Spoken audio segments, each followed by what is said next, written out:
Good morning everyone, or magandang umaga sa inyong lahat. Sa ngayon, ang i-share ko sa inyo na ano na ito sa wild.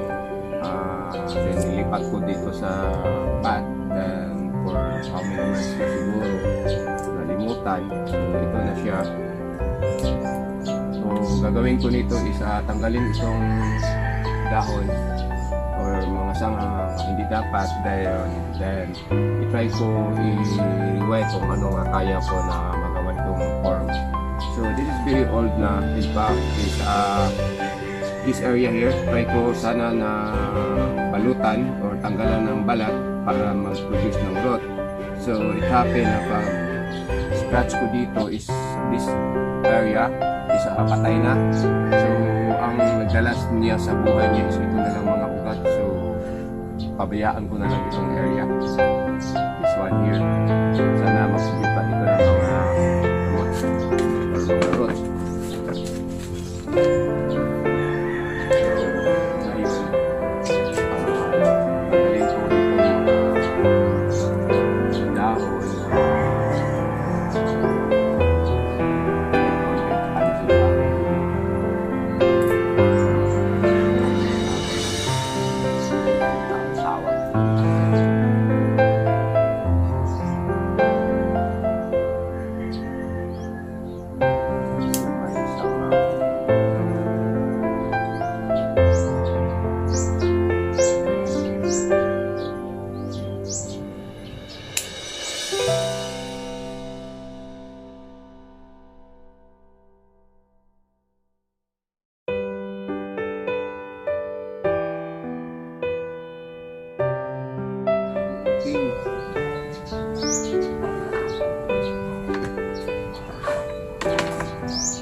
Mag-start na akong magtanggal ng dahon para makita kung ano, kaya mahirap nun mag-wire tapos kung may dahon.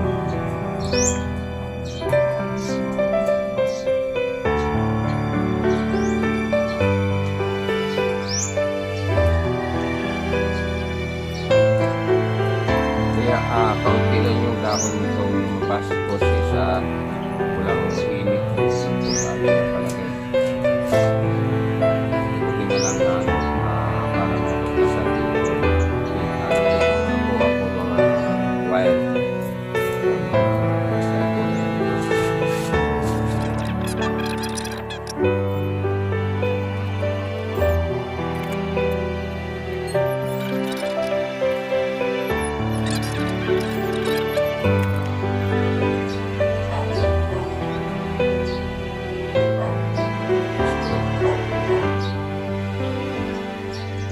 Para makatipid ng wire, ang ginawa ko is 1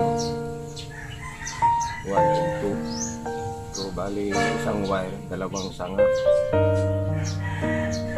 Kasi pagputulin ito, maisin na yun ang mga gamit for the future. Yung mga na mga wire na sumobra, hindi ko rin tepat.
So, hanggang dito lang ang kakayahan ko sa pag-design nito, sa pag-wire niya. So, this is my first pansin in this area. May naiwan na daw. So, hindi ko tinatagal para sumama. Kasi pag makakanto ito,